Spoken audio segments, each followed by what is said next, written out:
Balmao, la canabou flana policiou, n'abe fois ma deuxième arrondissement. Oluka policiso nyemo, noye Mariam Abdoulaye, enafo anga dongibaru temane nununa. Polisu ka nyemo ba, kurami zigira, atunye hakilinando jira. Kundina kuramanumbe polisu fe, akera bamoko yanyo, akera mali fanwareyo. Cesiri bɛ se ka kɛ cogo min cɛnnikɛlaw dagaw bɛ se ka wuli ka bɔ jamanadenw dala kɔlɔlɔ jigilatigɛ bingani wale cɛjugu fa bɛ se ka se nimbo ma ani jamanadenw hakililaw bɛ se ka latigɛ u sigiyɔrɔ la o cɛsiri de bɛ ka kɛ an ka jamana polisiw fɛ ni waati laban ninnu na nin polisiso in ɲɛmɔgɔba ale ye cɛsiri wale dɔ kɛ o cɛsiri wale in tuma caman an b'a ye k'a fɔ an bɛ finitigi dɔw ye o finitigi ninnu bɛ tiɲɛni walew ni jigilatigɛ ni bingani walew ta ka jamanadenw sɛgɛrɛ ni a tun y'a sɔrɔ a siga bɛ mɔgɔ minnu na k'a fɔ maa bɛ finitigi caman ye tiɲɛnikɛ la nin bɛɛ tɛ jamana sɔrɔlasi dɔ ye hali n'a y'a sɔrɔ jamana sɔrɔlasiw ka fini bɛ sɔrɔ o la maa dɔw minɛna o maa ninnu minɛna ka sabu kɛ u bɛ an ka jamana sɔrɔlasiw ka finiw de don ka taa bi an ka jamanadenw kan yɔrɔw la yɔrɔ minnu a tɛ dɔn jɔn joona ka fɔ olu de b'a baara kɛ nka polisiso in ka cɛsiri y'a to o maa ninnu dɔw minɛna ala ni an ka jamana polisiw ka cɛsiri bolo nin cɛnnikɛla ninnu dɔw minɛna o minɛli min kɛra an ka jamana ka forobalasebo n'o ye ORTM ye olu sera ka wuli ka se an ka polisiw ka ɲɛmɔgɔw fɛ u ye dabali ni fɛɛrɛ minnu tigɛ nin ko ninnu na u ye ɲɛfɔli kɛ o sariyaw filɛ nin ye. Ne ka brigade de recherche mɔgɔw u ka munumunu sen fɛ comme chaque soir u patrouille ni fɛnw kɛ jusqu'à 6h30 u ye siganama 3 ye u kɛlen k'u siganama 3 ye u y'u interpellé u kɛlen k'u interpellé arrivé à notre niveau u y'a essayé k'u interroger u interroger la a bɛ mun baara kɛ kuma kalama ma sɔrɔ da kɔnɔ ala y'a kɛ u y'u kɔndi ka t'u ka yɔrɔ la taali ka so u y'a sɔrɔ an ka baarakɛ tentuw ka baarakɛminɛn caman o b'u fɛ yen c'est des civils bon u y'u ɲininka bɔ nin fɛn minnu b'aw fɛ yan nin fɛn ninnu a y'u bɔ min u ma se ka réponse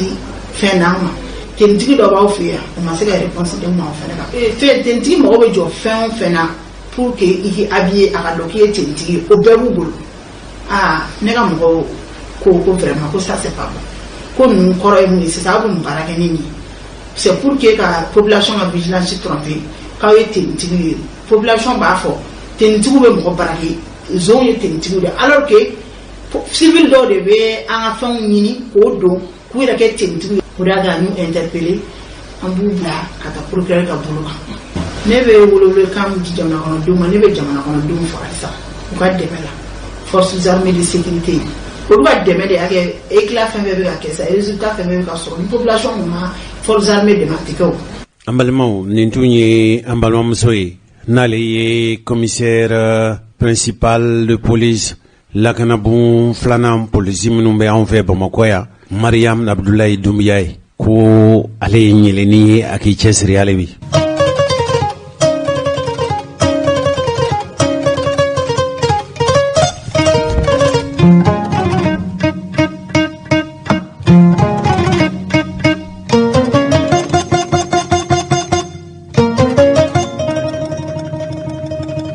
Balimaw kibaruya dɔw olu ɲɛ sɔrɔla ka fɔ kabili kunnasiniko kari n'o bɛna février kalo tile 7 ma Bankas mara la n'o bɛ Mopti ko kabila minnu bɛ yen n'o ye dɔngɔnɔw ni dafinw ni filaw ye u ka yɛrɛmara sigiyɔrɔ n'o ye commune ye 7 ko u jɛra ka kɛnɛ dɔ sigi o kɛnɛ nin tun ye a siɲɛ 4nan ye u yɛrɛ dama ni ɲɔgɔn cɛ kɛlɛ ni kɛlɛɲɔgɔnya ani bɛnbaliya min bɛ u ni ɲɔgɔn cɛ k'a lajɛ ko ji b'u ni ɲɔgɔn cɛ ka sigi kɛnɛ kelen kan ka bɛn ko dɔw la nin yɔrɔ in fitinɛ fanga ka bon kosɛbɛ nka kɛra magoɲɛkɛbaga dɔw olu ka laɲini kɔnɔna na u yɛrɛ dama ni ɲɔgɔn cɛ u bɛ se ka bɛn ko la cogo min bɛɛ y'a dɔn k'a fɔ Mopti mara a lakodɔnnen don k'a fɔ gɛlɛyabaw bɛ yen a kɛra i n'a fɔ ninnu kɔni Zeyina ta in u y'a minɛ ni sɛbɛ ye sabu olu kabila minnu bɛ yen n'u y'u bolo nɔbila kɛ sɛbɛn na ko ninnu u ye ɲɔgɔn ye Jalasagu Dawuda Togo u ye ɲɔgɔn ye Jalasagu mara la Dawuda Togo n'ale ye dɔngɔnɔ denmisɛnw olu ka ɲɛmɔgɔ ye ale ko olu sɛbɛkɔrɔ nisɔndiyalen don wa wasalen don sabu bɛɛ lajɛlen tun bɛ kɛnɛ kan kɛra i n'a fɔ nin ko in sera yɔrɔ min a tun ye bɛɛ gbɔn i kamana bɛɛ kɔnɔ tun gannen don ma taa ɲɛji ko koyi a ko ale yɛrɛ kɔni tɛ se ka ko in ɲɛfɔ ka fɔ ko kuma b'ale da ka ɲɛfɔ ni ɲɛfɔ cogo la wa bɛɛ nakun tɛ fɛn wɛrɛ ye cɛfɔ ni kanbɛn ani kɛlɛ min bɛ u ni ɲɔgɔn cɛ ka fɔ k'olu ka yɔrɔ la ko bɛɛ lajɛlen maa o maa ko i bɛ se ka bɔ k'i ta yɔrɔ lasɔrɔ ka sɔrɔ a ma kɛ ni kɔlɔlɔ ye ko marifa bɛ minnu bolo marifatigiw mana bɔ fan o fan fɛ ko bɛɛ ko k'u bɛ marifa bila o bɛɛ na ɲɔgɔn dɛmɛ dɛmɛɲɔgɔnya sira minnu tun bɛ u ni ɲɔgɔn cɛ o dɛmɛɲɔgɔnya sira ninnu u bɛ se ka ta cogo kura la cogo min ko kɛlɛ banna u ni ɲɔgɔn cɛ ko ni Zeyina ta k'u na bɛn fɔ la wa bɛn kɛra min kan ko n'a waleya ka sabu kɛ ko bɛɛ kamana gannen don maaw sɛgɛn bɛ ko kɛlɛ tɛ fɛn ye k'a bɛ hɛrɛ se mɔgɔw ma kabila o kabila bɛ yen ko a fɔra bɛɛ lajɛlen k'u ka marifa bila o yɛrɛ dama ni ɲɔgɔn cɛ taali ka segin ka haju ɲɛfɛnw donni k'u mago ɲɛfɛnw donni ka maaw fana donni ka bɔ yɔrɔ la ka taa yɔrɔ la hali min y'u ka bangaw ye ko kɔlɔlɔ tɛna u si sɔrɔ tuguni ka fɔ ko an tɛ taa u ka dɔgɔ jɔ aw yɛrɛ kana an ka dɔgɔ jɔ ko bɛ ba la pewu o minnu bɛ yen n'u bolila k'u sigiyɔrɔ bila k'a sabu kɛ fitinɛ ye ko nin bɛɛ lajɛlen ninnu bɛɛ lajɛlen na segin u seginyɔrɔ la ko bɛn kɛra kuma min kan u yɛrɛ dama ni ɲɔgɔn cɛ Jalasagu kari tɛmɛnen k'o de tun ye nin Dawuda Togo n'ale ye dɔngɔnɔw ka denmisɛn minnu bɛ yen ale y'a jira k'a fɔ minnu n'an bɛ y'an bolonɔ kɛ sɛbɛn in na nin kɛlɛ bila wale ka ji bɔ ani ɲɔgɔn cɛ kabilaw ni ɲɔgɔn cɛ ko sabu anw ni ɲɔgɔn cɛ fitinɛ a ye maa min bɔnɛ ani na bɛ taa maa 400 bɔɲɔngo la an ka yɔrɔ la ye cogo min kɛlɛw bi bɔ jɔ kulu dɔ sigira kolo in ko cɛfɔ ni kanbɛ min daminɛ ni ɲɔgɔn cɛ o kolo in bɛna kɔlɔsili kɛ mɔgɔ 15 ninnu bɔra kabila in bɛɛ dɔ la olu de bɛna kɛ jalatigɛli ye fɔɲɔngɔ wala n'a kɛra ka fɔ an ma bɛn fɛn na an ma bɛn fɛnko fɛn na min bɛna kɛ olu kɔlɔsili ni waleli ye tiɲɛniw ka se ka dabila maa 15 sugandira ni maa 15 bɔra kabila in bɛɛ dɔ la k'u bɛnna min kan k'u b'a ɲini jamana marabaw fɛ u ka magɛn walew ta min b'a to minnu bolila k'u sigiyɔrɔ bila u bɛ se ka segin cogo min wa magɛn bɛ yen min b'a to n'u nan'u sigi u haju ɲɛfɛnw u bɛ se ka olu lasɔrɔ cogo min u sigiyɔrɔ la u bɛ fɛn min fana ɲini Mali marabaw fɛ mɔgɔ bɛ yen ko marifa b'i bolo wa takun mana kɛ cogo o cogo ye Mali marabaw k'a lajɛ ka kuma ɲɔgɔnya sigi o marifatigiw ni jamana cɛ cogo min b'a to denmisɛn minnu ye marifa ta u bɛ se ka marifa bila n'a ma ɲɛ k'a fɔ mankan de kolokolo la a mana kɛ cogo o cogo ko sɔrɔlasiw man kan k'u sen don a la ka garabasa k'u sen don a la Isaka Sangare ale ye Bankas député kɔrɔ ye a ko a b'a ɲini sɔrɔlasiw fɛ n'u b'a fɛ ka fɛn o fɛn kɛ wala n'u ye fɛn o fɛn kɔlɔsi yan'u ka wuli ka taa k'u ka ɲɛmɔgɔ minnu sigilen don a yɔrɔw la ka cidenw bila u ma kɛlɛ minnu bɛ a si ka dɔn fɔlɔ yanni Mali sɔrɔlasiw b'u sen don a la an balimaw nin tɛ a siɲɛ fɔlɔ ye i n'a fɔ n y'a jira u la cogo min o kalo tɛmɛnen tuma min na Bubu Sise ale tun ye jamana marabolo ɲɛmɔgɔ ye a tun ye tile 5 taama kɛ an ka jamana yɔrɔ minnu bɛ yen o tile 5 taama senfɛ Bubu tun taara yɔrɔ kofɔlen na yɔrɔ ninnu cikɛ yɔrɔw don wa bagangɛn yɔrɔw don kosɛbɛ kabila minnu bɛ yen i n'a fɔ yɔrɔ minnu bɛ yen n'o ye ba ye olu fana tun y'a ɲini ka cɛfɔ ani kanbɛn k'o ɲini u yɛrɛ dama ni ɲɔgɔn cɛ k'o fana bɛ Bankas mara la bɛɛ lajɛlen b'a kalama k'a fɔ Ogosagu mɔgɔ 100 ni mɔgɔ 50 olu tun fagara yɔrɔ kofɔlen na o de senfɛ min ye dafiw ye ani samɔgɔw ani fulaw ani dɔngɔnɔw ni bozow u tun y'a lajɛ ka kuma ɲɔgɔnya k'u latɛmɛ ni ɲɔgɔn cɛ min b'a to fitinɛ u bɛ se ka fa cogo min o de senfɛ o kalo tɛmɛnen o tun fana y'u bolonɔbila kɛ cɛfɔ ni kanbɛn sɛbɛnna o fana tun kɛra magwɛnkɛbagaw fɛ a ka ca ni san damadama ye bi min ye jeni mara ye bagangwɛnnaw o tɛ se k'u ka bagan gɛn ka balo sɔrɔ yɔrɔw magwɛn hali minnu bɛ yen n'olu tun ye cikɛlaw ye u tun tɛ se k'u ka sɛnɛw kɛ falikɛlaw u tun bɛ maaw tɔmɔ k'u faga baganw tun bɛ suɲɛ o tun kɛra laada ye donsow fana olu tun y'u sen don kow la nka min tun ye u b'a fɔ mɔgɔ minnu ma ko jihadisiw olu tun ma sɔn ka gɛrɛ Masina mara la bɛɛ lajɛlen b'a dɔn k'a fɔ min ye Amadu Kufa ye ale Amadu Kufa ale ka fanga ka bon a yɔrɔ la kosɛbɛ fulaw ni dɔngɔnɔw ni kabini san 2018 fo ka se nin yɔrɔ in ma ni ɲɔgɔnna bɛnkanw o tun kɛra Koro mara la nka a tun ma kɛ sabu ye min tun ye fitinɛ dɔgɔya hali san 2019 mɔgɔ minnu tun taara fana ka taa cɛfɔni kanbɛn ka taa ɲɛɲini k'a la ko ɲɛ tun ma sɔrɔ a la bɛɛ lajɛlen dun b'a dɔn k'a fɔ a yɔrɔ fagalen fanga ka bon kosɛbɛ nka minnu tun bɛ yen n'olu tun ta ye diinɛko kɛlɛ ye wele bilara olu ma tuma o tuma k'u ka na olu tun ma sɔn k'u da don kuma ninnu na nka kɛra i n'a fɔ Zeyinata bɛɛ lajɛlen sɔnna ka ye kɛnɛ kan bɛɛ y'i da don a ko la tuma dɔ la ni Zeyinata a bɛ se ka kɛ nin na ɲɛ sɔrɔ.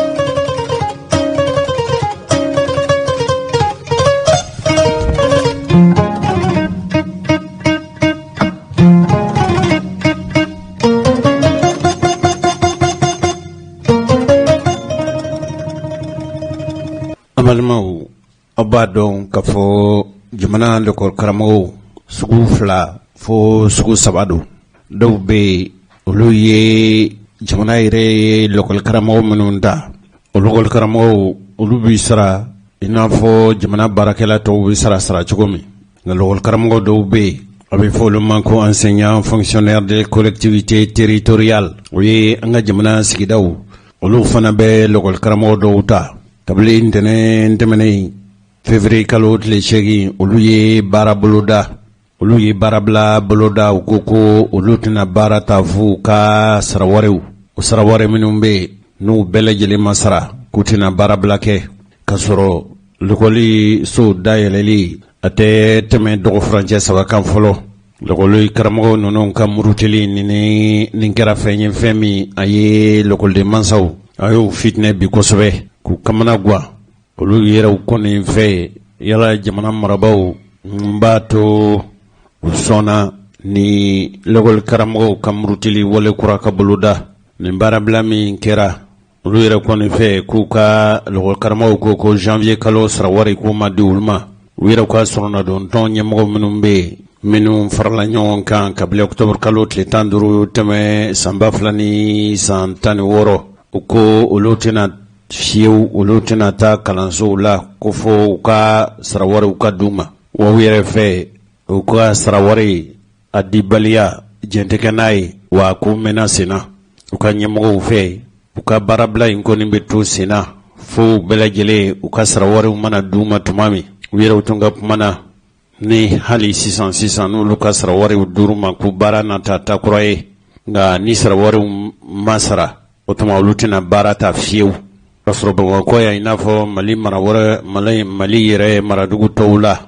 lekɔli karamɔgɔw ka banni ka taa lekɔlidenw kalansow la ni minnu ye wale minnu kɛmɛ ka lekɔliden somɔgɔw hami bi kosɛbɛ studio tamani y'a jira k'a fɔ min ye Kayi dugu ye dɔw yɛrɛ kɔni a ma kɛ olu fɛ la ye fiyewu u y'a ɲini jamana marabaw fɛ u kana sɔn lekɔli karamɔgɔw ka sarawari sarali ka sen sumaya lekɔli kalansow jɔlen nin fana bɛ na dɔ fara Mali kalanko gɛlɛyaw kan n'a fɔra k'a fɔ lekɔlisow datugulen don ka sabu ye ko lekɔli karamɔgɔw ka sarawariw ma d'u ma u ka hakɛw ma d'u ma nin kɔni tɛ sɛbɛnnako ye fiyewu studio tamani y'a jira k'a fɔ olu taara Mali yɛrɛ minisiri bondaso min sigilen don lekɔli kalanko la k'o taara u ɲininka ko ma jaabi d'u ma ka sɔrɔ lekɔli karamɔgɔw ka nin lekɔliso cololen a kɛra waati la waati min olu ko ten k'u ye a lajɛ u ni minisiri bɛ se ka ɲɔgɔn sɔrɔ a ka se ka a ka ɲɛfɔli kɛw ye k'u ma se ka minisiri sɔrɔ ka sɔrɔ lekɔli karamɔgɔw ka nin wale n'o de ye ka ban ka taa lekɔli la ka sɔrɔ Mali yɛrɛ kalanbondasow ka ɲɛmɔgɔya bulonw bɛ ka ɲini lekɔli karamɔgɔw fɛ bɛɛ ka taa i ka kalanyɔrɔ la Mali baarakɛlaw yɛrɛw ka sɔrɔnadon tɔn min bɛ yen n'o ye Union nationale des travailleurs du Mali ale fana tun ye baara bila kɛ a bɛ tile damadama bɔ an ye kibaruya sɔrɔ k'a fɔ ko olu yɛrɛ ko olu ni jamana marabaaw u bɛnna fɔ la u ye bɛnkan dɔ kɛra u ni ɲɔgɔn cɛ laɲini kɔnɔntɔn ɲɔgɔn bɔɲɔgɔnko la o laɲini dɔ ye jumɛn ye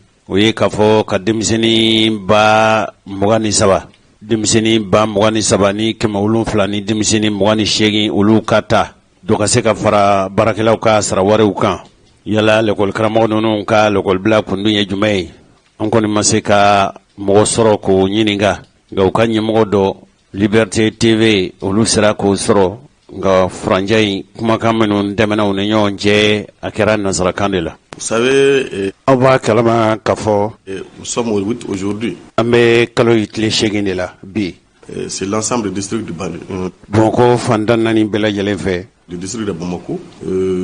que ça soit au niveau fondamental ou au niveau secondaire, les a kɛra duguma kalansow ye a kɛra camancɛ kalansow ye o. enseignants n'ont pas perçu leur salaire. L'école karamɔgɔw ka sarawari a ma d'u ma fɔlɔ. Que vous le savez dans les textes, I n'a fɔ b'a dɔn cogo min sariyaw dun y'a jira à partir du 5, kalo tile 5 mana se ka ban si les fonctionnaires, c'est pas là, ni foroba baarakɛlaw ka sarawari ma d'u ma les fonctions de façon générale, s'il n'a pas son salaire, il a le droit d'aller en arrêt de travail. Et à Bamako, yamaruya b'u bolo u ka baara bila kɛ Bamakɔ yan kɔni depuis 2009, ka daminɛ kabili san 2009 fo ka se bi ma on a institué cet arrêt de travail autrement ni ŋaniya in kɔni taara an fɛ ka baara jɔ n'an ka sarawariw ma di qu'à partir du 5, si les enseignants n'ont pas. ni kalo tile 5 sera ka ban ni l'école karamɔgɔw ka sarawari ma d'u ma Donc se ka baara jɔ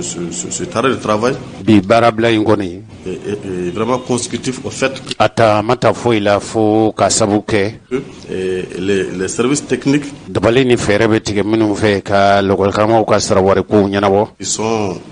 concernés, qui sont impliqués dans la gestion du processus minnu ka kan ka l'école karamɔgɔw ka sarawari kow bɛɛ lajɛlen ko latigɛ de salaire des enseignants. l'école Ils ne karamɔgɔw font pas leurs soucis. Donc, a kɛra i n'a fɔ anw ka sarawariw u kow ɲɛnabɔli tɛ u ka kɔnɔguwan n'u ka haminakow ye c'est ce qui fait que les salaires sont en retard. o de b'a kɛ an ka sarawariw tɛ di a di waati la Aujourd'hui, pratiquement tous les fonctionnaires du Mali mali kɔnɔ yan bi maa o maa n'o ye foroba baarakɛla ye ninnu bɛɛ lajɛlen sont payés sauf les enseignants. u bɛɛ sarala fo n'a kɛra l'école karamɔgɔw ye Donc les enseignants ont jugé nécessaire de o siratigɛ la sa an minnu ye l'école karamɔgɔw ye an ko a ka kan respecter leurs engagements. jamana marabaw u ka kan k'u ka layidukanw dimi u sigikun ye fɛn min ye faso fɛ n'u ma baara kɛ ka ban À partir du 5, ils partent kalo tile 5 mana se tuma o tuma en arrêt de travail. an bɛ baara jɔ an balimaw ni ye l'école karamɔgɔw u ka baara bilakun bɛɛ lajɛlen dun b'a dɔn k'a fɔ sango yɛrɛ kalan yɛrɛ ma kɛ koyi bɛɛ lajɛlen dun b'a kalama k'a fɔ l'école karamɔgɔw u tun ye sariyakolo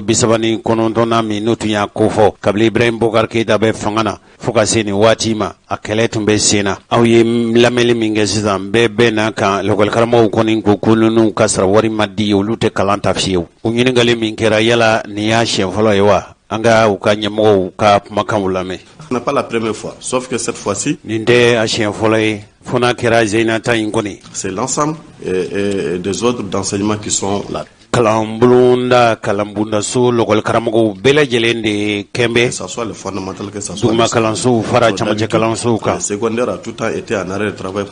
pour obtenir son salaire. laada kɔni don minnu ye camancɛ kalansow ye olu l'école karamɔgɔw tuma bɛɛ olu ka sarawariw bɛ bila retard la wa u tun bɛ baara bila kɛ Mais aujourd'hui, fo ka se bi kɔni ma le cas est pathétique, c'est l'ensemble nin jigilatigɛ fanga ka bon l'école karamɔgɔw bɛɛ lajɛlen yɔrɔ du territoire du district de Bamakɔ fantan naani Et fɛ aujourd'hui, c'est la même chose dans la région de Ségou. Bamakɔ ta in gɛlɛya bɛ cogo min segukaw fana ta gɛlɛya bɛ ten Et c'est dans la même chose aussi au niveau hali mali fan wɛrɛw fɛ nin gɛlɛya kelenw de bɛ yen où les collectivités ou les jamana kɛmɛ ka l'école karamɔgɔ minnu ta k'u kɛ jamana sigidaw ka l'école karamɔgɔ ya gɛlɛya bɛ bɛɛ lajɛlen da la agents chargés de traitement de ça minnu bɛ yen n'olu de bɛ l'école karamɔgɔw ka wariko ɲɛnabɔ halisa au niveau des académies kalan bundasow la ne font pas le travail et u kan ka baara kɛ kɛcogo min u tɛ baara kɛ o kɛcogo la et les gens ont décidé d'aller en o arrêt. tuma mɔgɔw kɔni se wɛrɛ tɛ l'école karamɔgɔw ye u ka kalan bila f'u ka sarawariw ka di. Viol n'est-ce pas, la lettre du ministre de l'économie et kasro ministre tun yi laydudi ka fɔ l'école karamɔgɔw ka sarawari ko a tɛna don gɛlɛya la a tɛna don kunbala na a bɛ kɛ teliya ni wale in bɛ o kankɔrɔ sɔsɔ koyi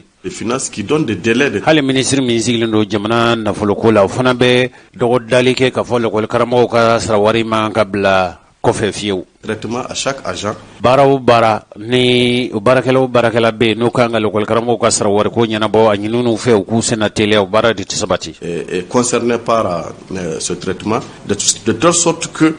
à partir du 25 tun bɛn kɛra min kan kalo tile 25 mana se tuma o tuma l'école karamɔgɔw ka sarawari ko ka ɲɛnabɔ teliya min b'a to u ka sara bɛ kɛ o de tigɛ l'enseignant doit avoir son salaire. l'école karamɔgɔw kan k'u ka sarawariw sɔrɔ C'est une lettre du ministre de l'économie et des finances jamana yɛrɛ minisiri ko min sigilen don jamana nafoloko ni sɔrɔko la o tun ye sɛbɛnci qui indique le délai pour ka dɔgɔdali kɛ l'école karamɔgɔw ka sarawari ko la chaque acteur. Voici le délai dont tu disposes pour la part qui te revient dans le traitement. o de ye o siratigɛ la k'a fɔ l'école karamɔgɔw ka sarawari ko kana bila ka ko kɔnɔ dabali ni fɛɛrɛ o fɛɛrɛ tun kan ka tigɛ o la Aujourd'hui, si les gens refusent de le faire, les enseignants ni mɔgɔw banna ko baara kɛ i n'a fɔ minisiri y'a jira cogo min o tuma a bɛ wajibiya l'école karamɔgɔw ma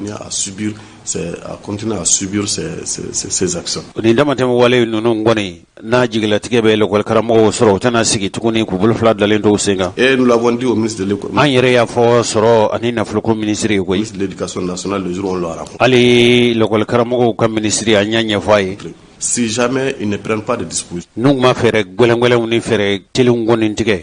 et ces dispositions, c'est quoi? o sariya o fɛɛrɛ n'o dabali ye mun ye Il urge a ka kan ka teliya yɛrɛ la koyi que au niveau des académies, que le l'école karamɔgɔw ka kow bɛ latigɛ u ka cakɛ bondaso minnu na salaire des enseignants soit min ye l'école karamɔgɔw ka sarawari ko par ye les enseignants eux-mêmes. a ka ɲɛnabɔ l'école karamɔgɔw yɛrɛw fɛ Ce moment, o sira la sa il y a avantage, ni sɔrɔ kɛra o la ni o kɛra tɔnɔko ye l'agent qui est chargé du traitement l'école karamɔgɔ minnu n'a ko bɛ olu bolo olu n'a a sɔrɔ kɛ n'a kɛra va kɔlɔlɔ ye bénéficier. Lorsqu'il y a conséquences, il sera soumis aux mêmes conséquences o que kɔlɔlɔ n'a kɛ u yɛrɛw da la ye les autres enseignants. Tant que ce n'est pas le cas, n'a kɔni ma kɛ o cogo la kaban que c'est des agents d'autres secteurs maa wɛrɛw de bɛ yen minnu ni l'école karamɔgɔ ka sarawari ko sirilen don olu la qui viennent traiter nos salaires, olu de bɛ l'école karamɔgɔ ka sarawari ko ɲɛnabɔ et ça ne dit absolument rien. a tɛ kɔnɔ o t'u kɔnɔ guwa u ka hamina ko tɛ o Et surtout que c'est des gens qui sont animés. wa bɛn kɛra kan ka fɔ ninnu ŋaniya jɛlen tɛ l'école karamɔgɔ ka sarawari ko la Aujourd'hui, ça, on n'a même pas ces exemples. Sans o kɔni image, kuma kɔni on dit bɛn ces kɛra o gens kan qui bi sont animés de mauvaise foi. ka fɔ mɔgɔ ninnu ŋaniya jɛlen tɛ o kɛ mɔgɔw nɔnabila ye mɔgɔ minnu a yera k'a fɔ ninnu tɛ se ka fara mali sɔrɔlasiw kan i n'a fɔ wale min bolo dalen don bɛɛ ka marifa bila kɛlɛcɛya ka dabila minnu bɛ se ka kɛ sɔrɔlasiw ye olu ka fara mali sɔrɔlasiw kan minnu tɛ se ka kɛ sɔrɔlasiya n'u tɛ se ka ɲɛ sɔrɔ olu baara wɛrɛw ka ɲini ka d'u ma a bɛ fɔ de ma ko désarmement démobilisation et réinsertion nin kibaruya in a perefelatigɛ dira muhamad al mawludo ramadan fɛ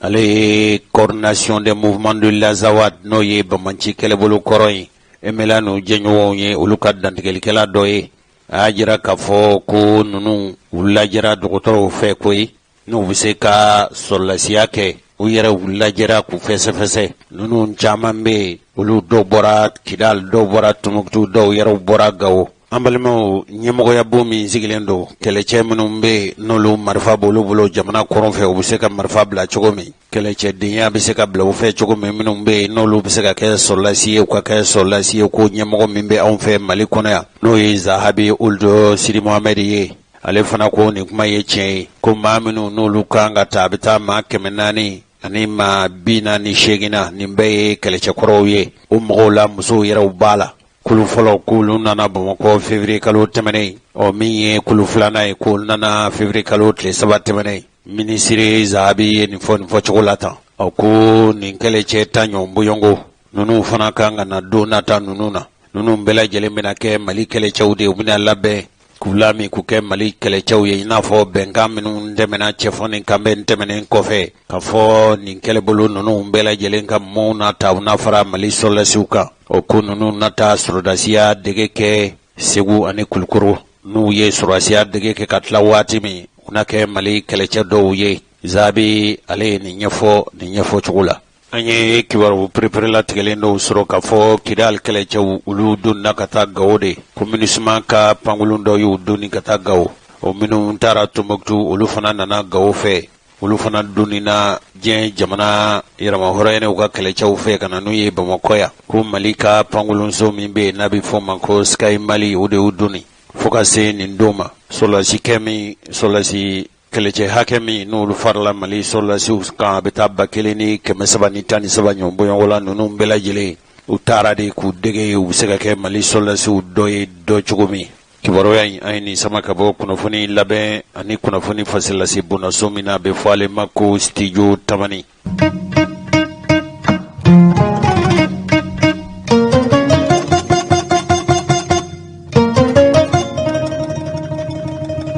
An balimaw an ka kunungo wala don tɛmɛnen ninnu an tun ye ɲɛfɔlikaw ye ka fɔ jamana yɛrɛ borotɔla kɛlɛbolo kɔrɔ n'o ye MLA jɛɲɔgɔnw ye a bɛ f'u ma ko coordination des mouvements de l'Azawad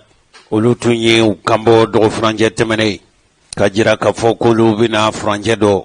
n'o ye Mali dugukolo sigiyɔrɔ dɔw ye u y'o dancɛw tigɛ k'olu bɛna kana ni lakana u bɛna u dabali n'u fɛɛrɛw tigɛ u yɛrɛw ka kɛlɛcɛw fɛ u b'a fɔ yɔrɔ min ma ko zone de défense de sécurité dans le gouvernement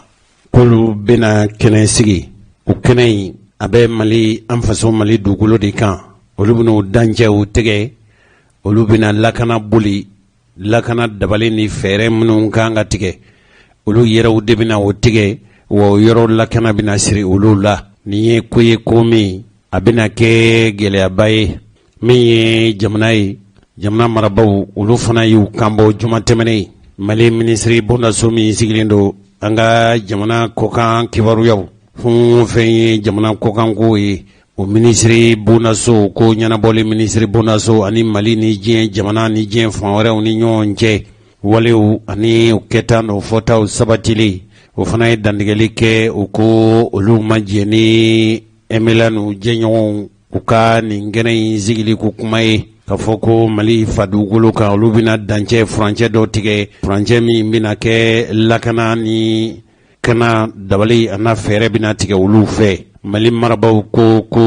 MLA jɛɲɔgɔnw ye nin wale min kɛ ko nin ye kankɔrɔ sɔsɔ wale de ye sabu Mali ani olu bɛna min kan o ye mugu cili ka jɔ fan bɛɛ lajɛlen fɛ ka layidu ta ka fɔ ko u bɛɛ lajɛlen bɛna tɛmɛ sira dɔw fɛ ko nin b'o kankɔrɔ sɔsɔ i n'a fɔ bɛn kɛra cɛfɔ ni kanbɛn sariya bolo min kan n'o ye sariyakolo 17nan 25nan ni 29nan n'o ye cɛfɔ ni kanbɛn sariya ye o sariya o bɛn kɛra minnu kan ko b'o kankɔrɔ sɔsɔ kɛrɛnkɛrɛnnenya fɛn o fɛn bɛ tali kɛ jamana in kana ni jamana in lakana dabali fɛɛrɛ tigɛli fɛ Mali marabaw ko k'u b'a ɲini cɛfɔ ni kanbɛn kɛbaw fɛ u ka nin ko in lajɛ ji ɲɛma jɔlen la sabu Mali ani marifatigiw tun bɛ na fɛn dɔ kan u y'a ɲini MLA jɛɲɔgɔnw fɛ u b'a ka taabolo minnu da u ye ŋaniya min ta u ka ŋaniya in bila Mali ministre min sigilen don an ka jamana ni jamana wɛrɛ cɛ ko ɲɛnabɔw ni fɛn o fɛn bɛ yen n'o ye Mali kokan ko kibaruyaw ɲɛnabɔli ministre bondaso a ko MLA ye nin wale min ta olu ma jɛ n'a ye wa nin ye wale de wale min fɛn min bɛ senna bi n'o de ye ka cɛfɔ ani kanbɛn ka basigina Mali kɔnɔna na ko sabu n'i ye jateminɛ kɛ Mali bɛ dakun min kan bi mɔgɔ minnu bɛ yen n'u bɛ ka kɛlɛjuguw tigɛ ka Mali sɛgɛrɛ papalikɛlaw ni yɔrɔ kofɔlen ninnu u bɛ tali kɛ o kan wa hali Mali yɛrɛ a n'a jɛɲɔgɔnw n'o ye diɲɛ kɛlɛcɛw ye ani Mali sɔrɔlasi u bɛ ka jɛ ka baara min kɛ ko nin fana b'o kankɔrɔ sɔsɔ i n'a fɔ Barkhane ani G5 Sahel o ko kuma min fɔra a kɛra i n'a fɔ MLA jɛɲɔgɔnw ye jaabili kɛ Mali ka dantigɛlikan in na ko olu jigilatigɛra o dabali banna ka fɔ nin kumakan in bɔra Mali ministre bondaso min sigilen don jamana in ye jamana wɛrɛ cɛ kɔɲɛ ɲɛnabɔ la ka kibaruyaw fɔ kibaruya minnu tɛ tiɲɛ ye ka fɔ ko olu bɛna dama kɛnɛ tigɛ Mali dugukolo kan min ye olu ka kɛlɛcɛw ye Burma kɔnɔna na ko coordination des mouvements de l'Azawad n'o ye MLA jɛɲɔgɔnw ye olu ko Mali yɛrɛ marabaw kuma minnu bɔlɔnfɛ kumaw k'u bɛ k'o kuma ninnu de ta k'o kɛ i n'a fɔ tiɲɛ ka sɔrɔ tiɲɛ tɛ ko nin ko in tɛ ko kura ye koyi k'a fɔ ko zone de Gourma n'o ye Gourma kɛnɛba in ye ko nin tɛ fɛn kura dilanlen olu fɛ ko kabili cɛfɔ ni kanbɛn bolonɔbila kɛra la ka kɔngɔ yɛrɛ ɲɛ ko nin kɛnɛ in bɛ yen ko a bɛ yɔrɔ la yɔrɔ min ko a bɛ Gawuba numanfɛnya bolo de fɛ. Kuma cayara kosɛbɛ an tɛna se ka walawalali wɛrɛ kɛ o la nka M5 RFP olu ka kolatigɛ la n'o ye Cogɛl Kokala Mayiga ye olu ye barosigi minnu kɛ ale fana da sera nin ko ninnu ma ani wale dɔw olu y'a jira k'a fɔ n'i y'a ye olu ni jamana maraba ninnu tɛ kanfɔ bɛ ko wale dɔw bɛ kɛla u fɛ o wale ninnu o de y'a to olu ni sɔrɔlasi ninnu minnu ye Ibrahim Boubacar Keïta ka fanga in baro n'i y'a ye k'a fɔ olu minnu ye M5 mɔgɔw ye olu ni u bɛn tɛ fɔ la u bɛ baara kɛ cogo ni kuntilenna minnu b'u la n'u bɛ ka jamana baara cogo minnu na ko nin bɛɛ lajɛlen ye wale min ye danaya tiɲɛ ni ɲɔgɔn cɛ Cogɛl Kokala Mayiga ye min fɔ o filɛ nin ko min bɛ senna bi an ye jateminɛ kɛ an kun ye fanga min kɛlɛ an ko oligarchie familiale président kɔrɔ n'a somɔgɔw min ka di u b'o de kɛ Mali la u tɛ sariya bato u tɛ foyi lajɛ an ɲɛ bɛ min na bi sɔrɔdasi dama na min sigi minnu y'a fɔ k'u bɛna M5 kɛlɛ dafa k'u baara kelen k'u continue min ka di u b'o de kɛ u tɛ sariya jate u tɛ foyi bato u tɛ foyi jate u tɛ foyi lajɛ ka tila k'a fɔ ko transition yɛrɛ maliyɛn wulila ku min kama yɛlɛma kan ka don ko minnu na Mali kɔnɔ an ɲɛ b'a la yɛlɛma tɛ ka don a si la foyi kalo 4 filɛ nin an ko an bɛna lajɛ k'a fɔ maliyɛnw ye M5 ka hakilina ye kalo 4 in kɔnɔ an b'a fɛ ka jateminɛ kɛ mun de kɛra mun de man ɲi mun ka ɲi an ye mun kɔlɔsi maliyɛn wulila k'a fɔ k'olu b'a fɛ yɛlɛma ka don ko la ko mɔgɔ dama n'a somɔgɔ man ka Mali minɛ k'a k'u ta ye an ɲɛ b'a la kunu président kɔrɔ n'a somɔgɔw don bi soldats ninnu n'u ka kiri u tɛ baara kɛ sariya sira kan u tɛ foyi kan u bɛ se ka maliyɛnw den dɔw minɛ ka sécurité ta bila ka taa k'u minɛ k'u don kaso la ko parce que u tun b'a fɛ ka institution buruja c'est comme si u tun b'a fɛ ka coup d'état kɛ ka tila k'a fɔ ko premier ministre tun bɛ o kɔfɛ ale tun b'o soutenir ko premier ministre k'a tunu na mɔgɔ min bɛ résidence surveillée la sɔrɔdasiw b'a kɔlɔsi tile o tile aw y'a bila liberté conditionnelle la ale bɛ se ka boli ka bɔ Mali la cogo di k'a bɛ coup d'état kɛ ka bɔ Mali la a bɛ tila ka mɔgɔ wɛrɛ minɛ k'olu de tun b'a nɔfɛ ka sɔrɔ olu surveillen tɛ ale de surveillen don o bɛ mɔgɔw dabaliba o bɛ b'a yira k'a fɔ ka réalité min bɛ sen na a bɛɛ labɛnnen don janfan c'est-à-dire min bɛ fɔ maliyɛnw ani min bɛ kɛ tigitigi o tɛ kelen ka tila k'a fɔ ko mɔgɔw wulila k'a fɔ i bɛ ka bɔ fanga la don min maliyɛnw kun y'a fɔ ko parce que lakana tɛ jamana kɔnɔ fanga kɔrɔ binna minnu nana fanga la olu yɛrɛ ye soldats donc normalement hali n'u ma se ka ko kɛ domaine wɛrɛ la lakana kɔni senfɛ problème man ka sɔrɔ n'a ye mun kɔlɔsi kalo 4 kɔnɔ terroriste bɛɛ ka avancer ka taa yɔrɔ bɛɛ la sisan u ye Sikaso région bɛɛ minɛ Sikaso Kɔlɔnjɛba Kajolo Yoroso Kucala ka tila ka San ani Ɲɔnɔ ani Segu ani Banamba ani Kolokani u b'u ka base bɛ ka u implanter yɔrɔ bɛɛ la fo population bɛ wuli ka manifestation kɛ sisan yɔrɔ caman la Ansongo Gao Tombouctou Mopti donc lakana senfɛ an bɛ ka segin kɔ ka tila ka mun de fɔ ko M5 bɔra don min na juillet kalo 5 juin 2020 a kalo 5nan mɔgɔw bɔra k'a fɔ ko président n'a ka régime ka taa ka kɛlɛ kɛ fo kalo 18 fo sɔrɔdasiw nana k'a fɔ k'u ye M5 kɛlɛ dafa mun de tun bɛ ɲini fanga nɔfɛ fɔlɔfɔlɔ mɔgɔ minnu ye fagali kɛ juillet kalo 10, 11, 12 ani minnu ye fagali kɛ Sikaso ani Kayi ka kiri o kiri a kuma yɛrɛ tɛ sen maliyɛnw ko k'olu b'a fɛ désormais ni élection bɛ kɛ élection ka kɛ jɛlenya kan yurugu kana k'a la parce que n'aw hakili b'a la mankan wulila députés ka élection fanfɛla kan u ye élection ŋanamu don min na o de y'a kɛ mɔgɔw wulila k'a fɔ ko sisan fanga in ka taa ka bɔ yen parce que u tɛ baara kɛ ni élection nana mɔgɔw bɛ voter k'u bɔ yen u bɛ élection ŋanamu k'a fɔ ko u gagnera ni mɔgɔw wulila u bɛ sɔrɔdasi bila ka taa ka mɔgɔw faga ko force antiterroriste ka mɔgɔw faga Sikaso donc o la mɔgɔw ko o fanga in a se ka jamana mara parce que a ma sigi tiɲɛ kan donc laɲini min kɛra Oui, chèvre élection qu'a organisé pour que Maliens me mifent au passé au quota. Ah, nous menons ça. Ministère de l'administration Beka fait mieux organiser. Ou Beka Yururu ni choisi de l'abbé. Parce que Kumawo koni parti politique yafo. Uma si jate kata. Antla ka foko Yururu min kala. Wari min votera assemblée là. Mali peuple tola. Ka armée deme. Milliard bakili, milliard kemeflani, milliard bisaba. Wari afamba benganamura. Mogo miyoke o dossier ka boka di jugement aka juger o fana akuma tesina katla ka fo aye koloshi mike e sodasu minimbe fagala tellement ou te sharia bonya tellement ou be sharia soso ulure sharia minuta bitla kusoso katama shekelindi ba fama ko conseil national de transition ni monsieur assemblée non au conseil national de transition mi c'est la charte de la transition kono ya soso ulu e décret minuta kwa kanga sigi chogo mina uyo fana soso jamana dewere tu yere yala jekulu shima mo togodi religion shima mo togodi cercle shima mo togodi mo dama teriyala balma yala uyo nyon dalaje bureau de la kati kamo go togodi kuli de bena kuma assemblée la malion togola ou c'est que Maliens représente. Encore c'est illégitime et illégal. Au début, M5 qui est plaintiqué pour que CNT aka disu kataka boy. Fenwere ka sigi Maliens bouyer domine.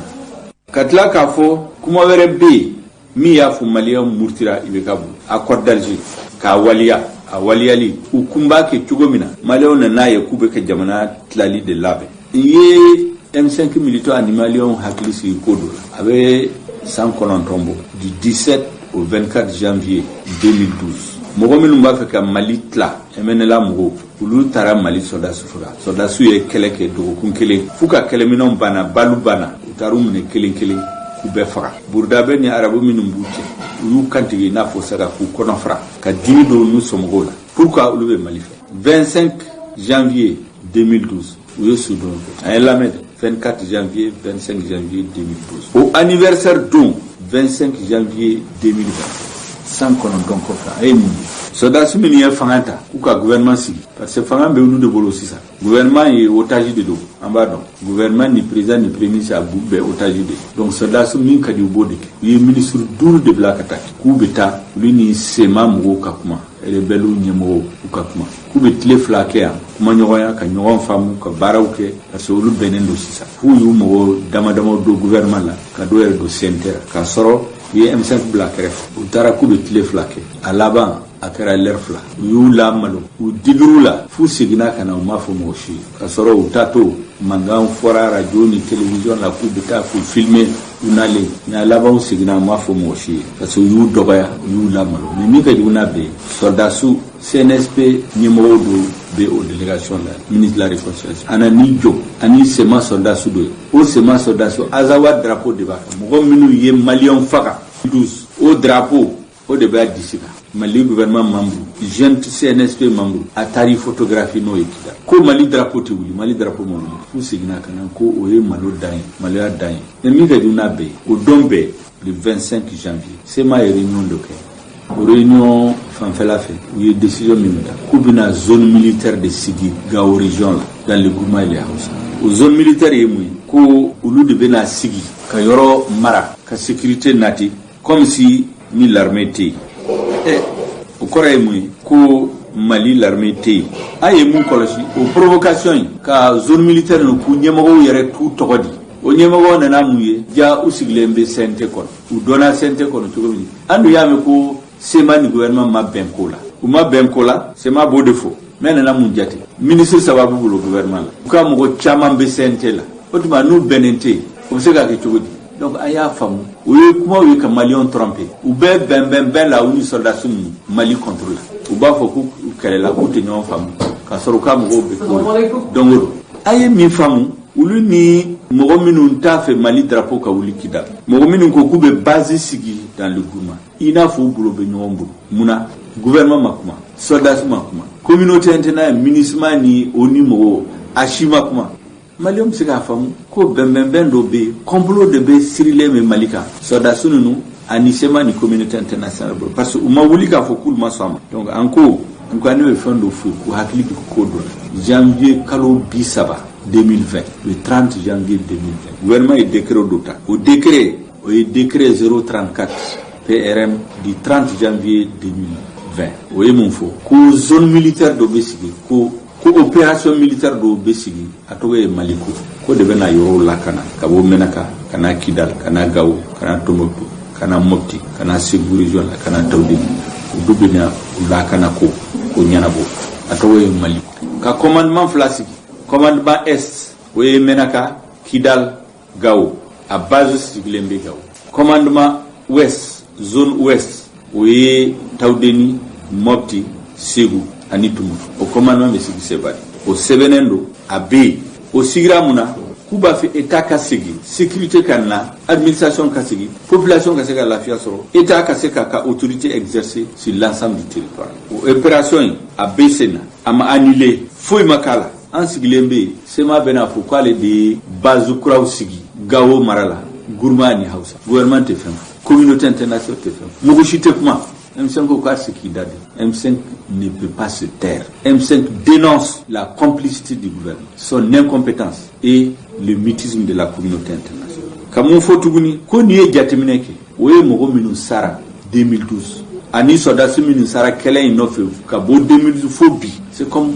oube kounini ou doya ou sara mim kama comme ou sara fou. Le gouvernement de Boki, ka sora soldat sou ka fangande do, peuple ka fangante. Donc au lieu de bena nike on sigle en tout cas anseka makona o de kama nkuma ye kankari dawi ko mugo ikira soldasu ikira mouvement ikira communauté internationale mugo na be bemben la kamali jamfa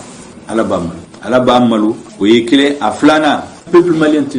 tenason peuple malien tenisigi kanga jamana toyi wo kamali jamfa kamali burja kamali tlatla anjolé de bena toyi nous allons nous opposer avec force ka hakilna sor ka savoir faire sor kanga courage anga ideu ku faranyonka kanjo antena so malika faire subula antena so malika tla pour man ye kankare dadi transition so dasmin ba anyemoyala ka kankare da communauté internationale ko malion tena so masoma kunu tusama masoma tusama si ni wile black yorobe kabo menaka kana Gao kateme Kidal kana Mopti kana Ségou kana Kulikoro kata Sikaso kana Bamako kata Kai beka wuli kijo kata diaspora malien mimbe kanma ulu yere be avancer beka wuli kijo ka Mali défense ta Mali titla anteso ka Mali tla anteso Mali indépendance ka bouchala anteso Mali unité ka bouchala ani Mali souveraineté antemo shitoy aka Mali jamfa aka Mali kuma laban kiramu ubeka so kari aéroport fanfelala Bamako aéroport ani senu fanfelala nkuma gouvernement la ko kuma mimbe sena o te sharia ko kuma yo ni sharia ko kuma do pour que gouvernement minun temela be sambi sababu me so nu kari aéroport fana ko kuma te parce que nodo ko me so be kari me anye be mula be doka so kari do be oui malien première qualité ou ka so te kari ou bien ma bawdo ou bien wartibido ou be doka so kari parce que lui citoyen seconde zone ou ka so be kari ni aéroport kodo so be kanga kari a flana mo ko ni papier nu ndi pour que mo ka ti joy a chama be fangala pour que luma ngali me kudu donc ambe nyebi mina en réalité juste côté décision politique de ay ni ngali ke mo ko be décision ta yorokari est-ce que se ka fanye ko mangame wuli domina ko ka ibeka gen est-ce que okume malion ka revendication la atala mo shi kuma ko ni beka bina ko beta aéroport kari est-ce que ibeka re binan ko charte de la transition a priorité au ministère bara ko nga bara min ko est-ce que aéroport kari yo okumbala atala donc mo godi mende hammi minu be fangal wari be minu mbulu cb minu donc sharia ko kumate c'est une décision politique minu mbe ko ke mo go be marché ibeka contre la donne ou be sankor ou kumbe marché clécor ou kumbe balka gaz lacrymogène ta fo dosar mo go minu wi faranyonka kata Kidal le 25 janvier ani mo go minu be ordre di ka yoro kari ulu kumbe mi a shikunte M5 marché a shikuma boko ibeka ka bo fangal a chaman kumbe ibeka no ou bukaso le bena faranyonka ulu ni mo go dama kamali jamfa kamalion jamfa kamali tlali labe kata bi fantanka ka citoyen sugu fla de créer Mali la première catégorie et deuxième catégorie en ce cas soma donc encore mais mi fouye ko transition ka bara mi ou ko ke ka yurgu kala mo min ye malion faga ku mine ku do kasola ka mali tlali ka bali ka election labe election nyuma ka kala ka yurgu fana kala ko de ka priter mo wulila ibeka no feode election ka ke pour que malion mo min kadi ko si abu bebla kata mali tlali kata occasion di mo min ba ka mali tla ku farnya ka courage duma ku ka malion provoque ku be base militaire sa katla ka bulldozer ta kata bi fantaw ka ku ka so kari sebe minuye warbe minuye min ka suru fangala urga so te kari an se ka so wadi kama ga kuma laba ye mu yo hakili ji ko dola ka kankari dawi kuma ku kana nyina ku mun be kera ku go willa ibe ka kama sababu fulabi sababu folo we akodda bi a appliquer malion chaman na nayi ku ye mali janfa ku ye mali tla so wo fa na bora kene makafu be so to mo ko kunu torata yani aka mandaka ba mali bitu aflana injustice seriate jamana ko ka bi fantanka min kadi famawi minum be fangala nu somo min kadi ko de ke mali ite sharia ba ko sababu fulana malian wula ko fangani tanga taka sababu sabana ibu ya do ni fangante barake ibi mun ni election na ibi voter contre mo na na voter te foni manna parce que législative député votera mo votera ou ka contre la minum votera ou contre la utara nyagami ku constitution la ka fo kulu go minum bora kul maso yi forçate de bleu la sodas bleu la kufa kore election te foni ko de sababu fla sabana malian ko utma fanga min be jamana ki ate sharia batu avec a mali tlali labe ni mo were ni jamana dewu la ku be voter contre la ate so ama tugudi o fangai légitimité tala malion tout daire la o fangala donc ataka boy o de kara sababu malion farala non ka ko o sababu flabi urbe senabi min kira kidal odu ani sema mo we décision minute ama gouvernement kamé c'est comme si gouvernement sona ou bien asiranen injustice min be senas kamogo mine comme ça ku do kasola parce que kuma fo min mandi gouvernement kataga wali so kari parce que c'est tout ma fo ko sharia sira o kangoke ou bien mangoke nodo ou ka commission sigi commission nationale d'enquête sigi ka don tigi mumbe ninju ko pour ga sambi sababu problème te ka nyana comme ça kien mena do malion to wala décision kan ga ke o kake me ba ke to go mina kata mo ka so kari ka do ka so toy fa ambe mimbulu sebe minuye wari be mimbulu ka réfugié sugu kura créer Bamako réfugié bora koron fi ani centre la kan si ce réfugié ke Bamako era kon sika soma ka élection fana labe ou be ka élection labe to mina benye bala ko election tena ke election transparent bena ngana mogo min kadu wini fanga kor mogo bemben la bena mogo min kadu ka blaka si malion on se ka soma donc aya fu malion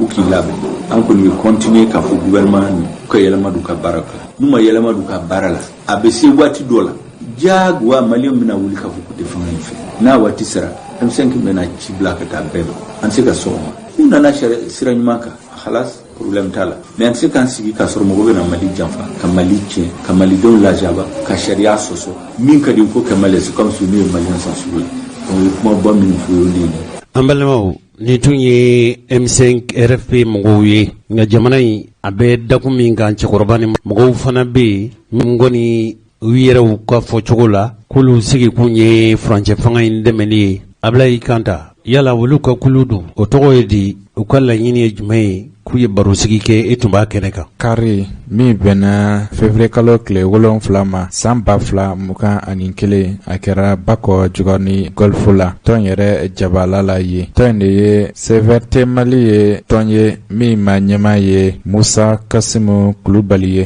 ko kulu ka barabina ben mima o de franchela fangai ko kokoroma do o ka sega teme chogo nyumana yasa kalata nyuma anga sego soro anka jamana avec gelami kano absaka bokono chogo mina sera mi sorla Kasimu Kulubali fe olu flani ne tɔgɔ ye Kasimu Kulubali ne de coalition des volontaires pour la réussite de la transition Mali CVT Mali président ye an ka ni jɛkulu min sigira sen kan an y'a faamu ko ni transition ni frontière fanga ni maliyɛn bɛɛ de kan k'i sen don a la i kɛra cɛ i kɛra muso i bɛ Mali kɔnɔ i bɛ Mali kɔ kan ni Mali kanu b'i dusukun na ne ye maliyɛn den n'i ka kɛnɛ ni dɔnniya dɔ b'i la i seko bɛna kɛ fɛn fɛn ye i kan k'o di faso ma walasa ni cɛmancɛ fanga ni ka se ka sabati maliyɛnw ka se ka u yɛrɛ sɔrɔ ka bɔ nin gɛlɛya ninnu kɔnɔ walasa an ka se k'an ka diɲɛlatigɛ dilan ɲɔgɔn fɛ. An ye nin jɛkulu nin sigi k'an yɛrɛ de di, an b'o fɔ volontariat k'an yɛrɛ di faso ma. An tɛ sara ɲini a la, an tɛ foyi ɲini a la. K'a ɲini k'a fɔ ko jamana bɛ gɛlɛya min kɔnɔ, an bɛɛ de kan k'an sen don a la. An bɛna don ka mun kɛ walasa an ka se ka transition kunnafoni cari. Ni transition kunnafoni cari la, mɔgɔw bɛ bɔ kow kalama, u bɛ se ka ɲɔgɔn bilasira, u bɛ se ka baara ɲuman kɛ. An bɛ se ka mɔgɔw kala walasa u ka se ka jamana taabolo faamu. N'an bɔr'o la, an bɛna mun kɛ tuguni? An bɛna jɛkulu de sigi, baarayɔrɔw de sigi Mali région mɔgɔw bɛɛ lajɛlen kɔnɔna la walasa ka denmisɛnninw ani musow k'u fara ɲɔgɔn kan, ka hakilinaw d'u ma, ka wuli k'an jɔ ɲɔgɔn fɛ, ka se ka transition nin k'a ɲɛfɔ ɲɔgɔn ye, k'an sen don a baara bɛɛ lajɛlen na depuis hakili diw la fo ka taa se élection bɔli la. An ka laɲini ye min ye, ni élection nataw bɛ se, an ka se ka taux de participation ka 70% sɔrɔ. O de y'an ka laɲini fɔlɔ ye. An ko an bɛna mun kɛ tuguni? An bɛna jija walasa mɔgɔ miliyɔn 7 an ka se k'u fara ɲɔgɔn kan minnu b'u sen don ka transition mɔgɔw dɛmɛ. An ko an bɛna mun kɛ tuguni? Nin baara kɔnɔna la an bɛna kalanso 2 de jɔ min ɲɛsinnen bɛ musow ma ani denmisɛnninw ma walasa ka fasodenya kalan k'a don mɔgɔw hakili la k'a baaraw waleya. An bɛna baaraba min kɛ fana kalo o kalo nin camancɛ fanga kɔnɔna la an ni autoritéw ka taa président na vice président président du conseil national de transition ani premier ministre ka gouvernement bɛɛ lajɛlen an bɛna wuli kalo o kalo dimanche laban kari laban ka taga jamana bɛɛ lajɛlen kɔnɔ togodaw la duguw kɔnɔ communew kɔnɔ cercle kɔnɔ walasa an ka jamana faso baaraw kɛ. An b'o don kɛrɛnkɛrɛnnenya k'a fɔ maliyɛn bɛɛ lajɛlen an ka wuli k'an jɔ kalo o kalo an k'an bolo di ɲɔgɔn ma ka wuli ka baara dɔ kɛ faso ye ka transition k'a kiimɛ ka ɲɔgɔn bilasira ka ɲɔgɔn bolo di ɲɔgɔn ma ka ɲɔgɔn hakili lajigi baara ninnu taabolo la. Je pense que o de b'an bolo bi an nisɔndiyalen don vraiment ka nin baara nin kɛ parce que an dannen b'a la k'an baara nin an y'a jate minɛ cogo min na k'a sigi cogo min na ni an ka ŋaniya n'an ka dusu ɲuman ye n'an ka fasoden ɲuman ye an b'a dɔn nin baara nin bɛ ɲɛ an bolo a bɛ ɲɛ autorité bolo wa nin camancɛ fanga nin a bɛ ɲɛ Mali bolo fo Mali tɔgɔ bɛ lakali jɔ bɛɛ lajɛlen kɔnɔ hɛrɛ kɔnɔna la. N'Ala sɔnna ma don nataw kɔnɔna la an bɛ ni camancɛ fanga ɲɛmɔgɔw bɛna sigi ka kuma. Ayiwa an ye baara fɛn fɛn bolo da an ye fɛn fɛn ɲɛfɔ ye an ye baara minnu daminɛ ka ban koyi a tɔ ye sisan k'a dɔ fɔlɔ ka jokɔrɔma don kosɛbɛ sinon baara ninnu bɛɛ waleyara ka ban n'an camancɛ fɛnw ye ɲɔgɔn ye an bɛna lajɛ an b'an bolo di ɲɔgɔn ma cogo min na walasa ka nin baara nin k'a yiriwa Mali kɔnɔ ani Mali kɔ kan o baara de bɛna kɛ mais an bɛna se maliyɛn bɛɛ lajɛlen bɛɛ ma i bɛ baara fɛn fɛn na i bɛ dugu kɔnɔ i bɛ région na an bɛna tagama ka se maliyɛn bɛɛ lajɛlen bɛɛ ma Mali kɔnɔ ani Mali kɔ kan diaspora kɛrɛnkɛrɛnnenya diaspora an bɛna wuli ka tagama ka ɲɛsin u ma ka taa n'an ka nin baara ɲɛf'u ye walasa an bɛɛ lajɛlen k'an bolo di ɲɔgɔn ma ka nin baara nin waleya Mali kɔnɔ. N'Ala sɔnna ma an hakili b'a la a baara bɛ kɛ wasa ye a bɛ kɛ kunnawolo ye a bɛ kɛ kunnadiya ye a bɛ kɛ tɔgɔ duman ye Mali n'a faamaw bɛɛ lajɛlen ma.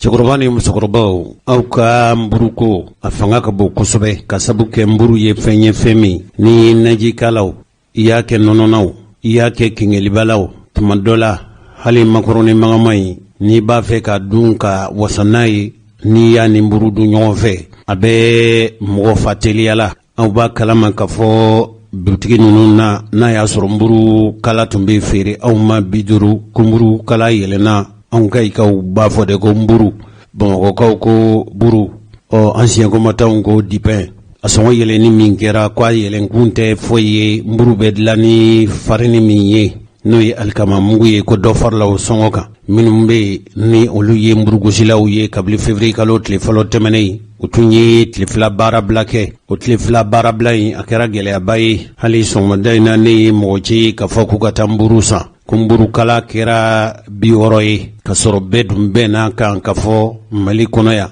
buru ye fɛn ye fɛn min dupɛn ye fɛn ye fɛn min mɔgɔ caman bɛ yen olu ka dumuni tɛ taa mburu kɔ n'a fɔra ka fɔ dɔ farala mburu sɔngɔ kan a gɛlɛya fanga ka bon kosɛbɛ du caman bɛ anw fɛ Bamakɔ yan olu b'u ka balo dafa ni mburu de ye mburukara kelen n'a tun bɛ feere 50 ko a yɛlɛnna ka taa 60 la wa mburu dumunbaw dɔrɔn tɛ koyi hali minnu bɛ yen n'olu bɛ buru doni ka taa n'a ye ka bɔ a gosiyɔrɔ la ka taa di feerekɛlaw ma a kɛra fɛn ye fɛn min a ye gɛlɛyaba se olu ma dabali ni fɛɛrɛ bɛ se ka sɔrɔ cogo min bɛɛ lajɛlen dun b'a dɔn ka fɔ Mali kɔnɔ yan hali minnu bɛ yen n'olu bɛ sogo jeni ka feere, minnu bɛ naji feere, minnu bɛ fɛn o fɛn bɛ yen n'o tɛ don buru kɔ, minnu b'o feere a kɛra gɛlɛyaba ye. Ɲininkali minnu kɛra a tun yera k'a fɔ mun ye farini bɔrɔ ye a tun bɛ feere 3,400 ko kɔsa in na ko a sɔngɔ taara fo 4,000 na. Kunungo ko mburu feerelaw u ye kunnafonidilaw wele ko kuma wɛrɛ t'u da wa a bɛ faamu cogo min an k'u lamɛn. Ne tɔgɔ Ahmed Dambele Divier. Jɔyɔrɔ jumɛn b'i la? Secrétaire général Fédération syndicale des boulangers de pâtisserie du président. Bi wala in na aw ye wele bila kunnafonidilaw ma ko kibaruya dɔw bɛ yen nɔ ka da kan buruko a kumaw caman bɛɛ. Bi kibaruya ye jumɛn? Komi an ye dɔgɔkun kelen sɔrɔ an kun y'a fɔ ko buru ka jɔ livreur bolo pour que buru ka bititigiw ma 50 dɔrɔmɛ naani kafetigiw kana ta boulangerie la 54 tile 2 kɔnɔ pour que an ka livreur minnu b'an ka buru di bititigiw ma a kana k'u ma degun ye. Ka tila ka jira an ka livreur la u bɛ buru hakɛ o hakɛ feere ka kɔrɔ an b'a wari d'u ma. An ye dɔrɔmɛ 6 de labila o ye dɔrɔmɛ 4 o y'u ta ye dɔrɔmɛ 2 o ye sangɔn ni moto entretien k'o d'u ma. Maintenant tile 2 bannen u banna baara ma k'u tɛ baara kɛ u ma da o dɔrɔn ma dɛ ka tila ka taa an ka boulangerie fana na hali ni bitigi min ka bɛna buru ta u b'a gosi a la k'a kari ni livreur fana y'a ta u bɛ taa o ka livreur minɛ hali burukala 300 ta u b'a minɛ ka taa feere k'u b'a kɛ k'u kɛ sangɔn ye. U y'an bila kɛlɛba la an ni ɲɔgɔn cɛ min bala an yɛrɛ la moto minnu b'u bolo an ka moto don an ka tile 1 tile 2 wari b'u la u ma sara le 30 dɔw ta le 30 dɔw ta le 31 b'a la mais le 31 kɔni bi bɛɛ la o wari ma sara c'est des centaines de millions mais an ma kuma maintenant sisan min ye o kɛ gɛlɛya an ma an ko sisan an ka na an ni jama ka fara ɲɔgɔn an ka ɲɔgɔn ye an ka kuma livreur t'an jugu ye mais comme u bɛ ka sira min ta sisan an b'a lajɛ ka yɛlɛma don baara in kɛcogo la an t'a don a la u yɛrɛ kɔfɛ dɛ an ni livreur yɛrɛ bɛna fara ɲɔgɔn kan sisan an bɛ sigi an ye bɛnna min kan sisan an yɛrɛ y'a ye assemblée y'a voté kalo 1 mais kalo 1 buru bɛ kɛ ka Bamakɔ bɛɛ labɔ Bamakɔ bɛɛ bɛ buru sɔrɔ mais Bamakɔ k'a dɔn fɔ buru ye 60 ye bititigiw bɛna ta boulangerie la 50 ani dɔrɔmɛ 4 don min na ni livraison nana wuli a kana kɛ gɛlɛya ye livreur ni bititigiw cɛ 50 ani dɔrɔmɛ 4 o de bɛ kɛ buru ye bititigiw bɛna ta boulangerie la en gros la mais détail ye 60 ye boulangerie kɔnɔ ani bititigiw fɛ yen sisan ala y'a kɛ olu ma sɔn baara ma bon an ye a jɔ kalo 1 assemblée de voté bi kalo 1 lundi don an bɛ baara daminɛ pour que an bɛ se ka baara cɛ ɲɛ cogo min na ni gɛlɛya wɛrɛ tɛna sɔrɔ a la ɲɛ t'a la min b'a to an n'an ka baarakɛlaw bɛ se ka sigi ɲɔgɔn n'o livreur ye ka baara kɛ ka sɔrɔ degun t'a kɔnɔ quoi. Yala aw bɛ niveau min na sisan nɔ aw ni jamana fɛnw aw bɛ ɲɔgɔn kalama ni ko ninnu na. Bon nin tɛ jamana ɲɛmɔgɔ ka fɛn ye nin y'anw yɛrɛ ka fɛn de ye anw de y'an ka minɛn san anw de ta y'an ka minɛn ye an b'a di mɔgɔ ma k'a feere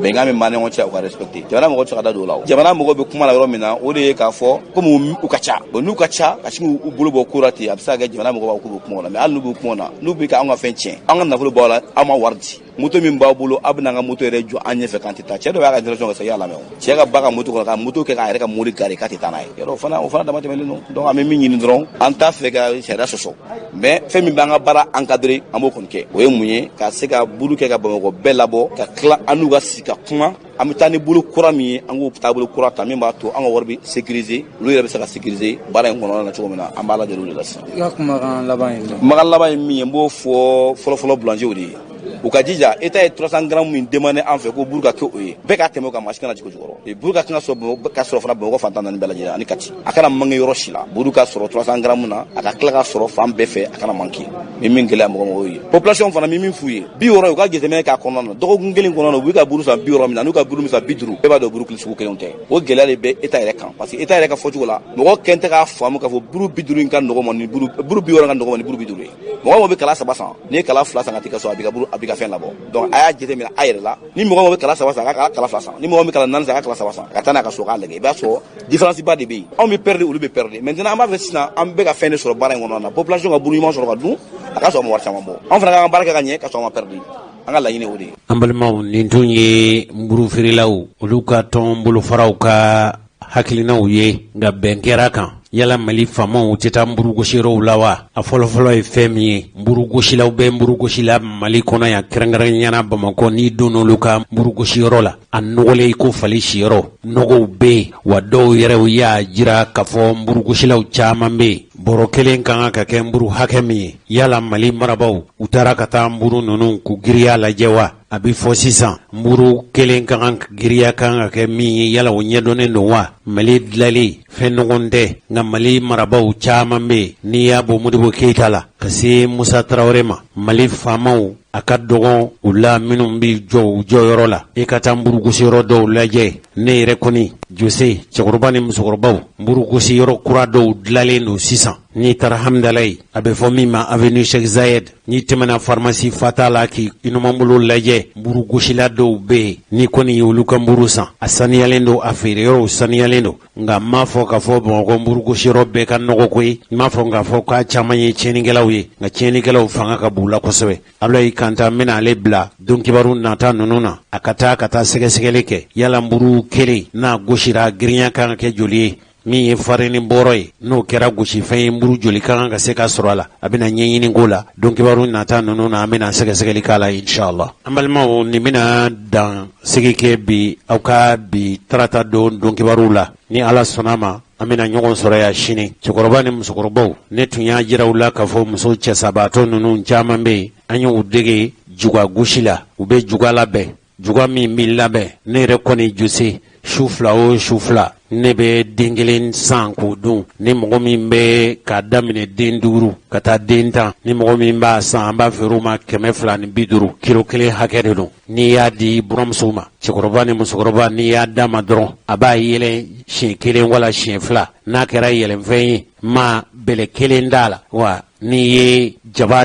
jiran dɔɔni k'o k'a sanfɛ wala ni jɛgɛ sɔngɔ min b'i bolo n'u taara jɛgɛ san k'a wɔrɔ ka kolow bɔ a la a bɛ mɔgɔw ka daraka bɔ o tuma a ye na radio ɲɛtaa la yan a bɛ yan ni maa min kɔni bɛ tɛmɛ den 5 kan an b'a feere a tigi ma 250 hali n'i y'o den 10 san o den 10 wala o den 5 mana san i fɛ ba wala ma a b'i dɛmɛ hali ni ma dun su fɛ i b'a to daraka la wala tilayɔrɔ fana na fini ni tiga de don muso minnu y'a labɛn o ye muso cɛsabaatɔw de ye minnu an y'u wele ka na Denba Sisogo y'u dege an bɛ olu ka juga de ta an yɛrɛ b'a san u fɛ a kɛra jɛ ye o a kɛra juru ye o an b'a san u fɛ n'an y'a san u fɛ anw yɛrɛw b'a feere dɔɔni an bɛ wari di olu ma u se ka u yɛrɛw dɛmɛ cogo min nafa 2 de b'a la a fɔlɔfɔlɔ ye fɛn min muso cɛsabaatɔ minnu bɛ yen ni a y'a sɔrɔ baara t'u la aw ka dɛmɛ fɛ baara na se ka d'u ma a filanan ye fɛn min u bɛ fɛn min di aw ma a saniyalen don waa ka ɲi ni mɔgɔ min kɛra nafɛn radio ɲɛtaa la i bɛ se pujugu fɛ yen ni kɔni bɛ tɛmɛ den 5 kan an b'a d'i ma 250 ɔ kaba fana bɛ yan kaba in kɛlen don i n'a fɔ arabuw b'a kɛ kuskusumaro kɛnɛ ye cogo min kaba in yɛlɛnnen don koyi i bɛ se ka a yɛlɛn dɔɔni ka jikalan k'a la ni ji kɛra la i b'a sigi dɔɔni a kɛra nɔnɔ kumu ye o a kɛra nɔnɔ kɛnɛ ye o n'i y'a ko la k'a kɛra dɛgɛ ye a filanan bɛ se ka kɛ min ye kaba in n'a yɛlɛnna kuskusumaro kɛnɛma dilanlen don i n'a fɔ bɛ cogo min n'i y'a yɛlɛn dɔɔni ka ji k'a la k'a yɛlɛn i bɛ se ka na k'a la o kɛra tigɛdɛgɛ na ye o bɛ se ka k'a la tuma dɔ la o kɛra naji kɔrɔ gɛrɛnen o bɛ se ka k'a la n'o yɛrɛ ma k'i fɛ n'i ye jaba k'o yiran k'o sotɛ k'o k'a sanfɛ ka jɛgɛ k'a la wala sogo k'a la cɛkɔrɔba ni musokɔrɔbaw a dabɔra aw de kama o tuma a y'a ɲini aw denw fɛ aw bɔrɔnw fɛ u ka se ka na fɛn in san aw ye a ye na den 5 san a ka taa lajɛ n'a sanna a wari bɛ di muso cɛsabaatɔw de ma a filanan ye fɛn min ye fɛn labɛnnen don min dabɔra aw kama aw ka dumuni kɛ ka sɔrɔ a ma kɛ ma gɛlɛya ye ni maa min b'a fɛ i bɛna radio ɲɛtaa la yan n'i ye pujugu ye dɔrɔn a bɔrɔ falen don a bolo ye misɛnman bɛ kaba la cogo min kumaba b'a la ten aw wuli teliya a kana cɛkɔrɔba ni musokɔrɔbaw a dabɔra aw de kama aw bɛ se ka dumuni kɛ min tɛ kɔlɔlɔ se aw ma wa baara min bɛ kɛ muso cɛsabaatɔw ka fɛn baaralen don n'aw nana n'a y'a lajɛ ne yɛrɛ kɔni jose tile 2 tɛ tɛmɛ ko ne tɛ dɔ dun ka so wa ne y'a ye k'a fɔ a ka ɲi u ma kosɛbɛ o tuma an bɛna ɲɔgɔn sɔrɔ yan sini inshallah. Kulubali